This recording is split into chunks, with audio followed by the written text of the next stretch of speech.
AP deputy CM Pawan Kalyan సోదరుడు జనసేన ప్రధాన కార్యదర్శి కొన్నిదెల నాగబాబుకు సీఎం చంద్రబాబు ఇవాళ గుడ్ న్యూస్ చెప్పారు. ఆయన్ను త్వరలో తన మంత్రివర్గంలోకి తీసుకోబోతున్నట్లు ప్రకటించారు. ఈ మేరకు ఓ ప్రకటన విడుదల చేశారు. రాజ్యసభ అభ్యర్థుల జాబితా విడుదల చేసిన సందర్భంగా చంద్రబాబు ఈ ప్రకటన చేశారు. దీంతో నాగబాబు త్వరలో రాష్ట్ర మంత్రిగా ప్రమాణ స్వీకారం చేయబోతున్నారు.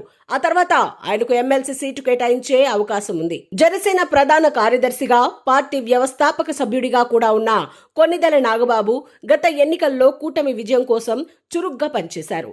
టాలీవుడ్ పరిశ్రమకు చెందిన పలువురు నటీనటులతో పాటు తాను గతంలో చేసిన జబర్దస్త్ షోలో నటుల్ని కూడా తీసుకొచ్చి తన సోదరుడు పవన్ పోటీ చేసిన పిఠాపురంతో పాటు రాష్ట్రంలో పలు నియోజకవర్గాల్లో ప్రచారం చేయించారు.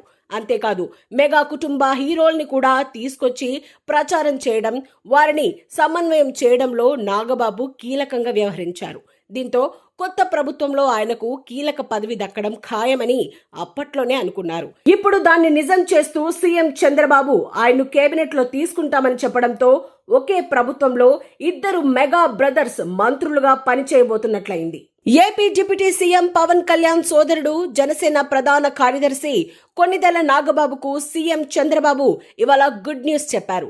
ఆయన్ను త్వరలో తన మంత్రివర్గంలోకి తీసుకోబోతున్నట్లు ప్రకటించారు. ఈ మేరకు ఓ ప్రకటన విడుదల చేశారు.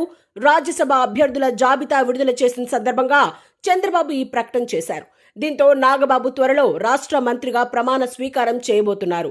ఆ తర్వాత ఆయనకు ఎమ్మెల్సీ సీటు కేటాయించే అవకాశం ఉంది. జనసేన ప్రధాన కార్యదర్శిగా, పార్టీ వ్యవస్థాపక సభ్యుడిగా కూడా ఉన్న కొన్నిదెల నాగబాబు గత ఎన్నికల్లో కూటమి విజయం కోసం చురుగ్గా పనిచేశారు.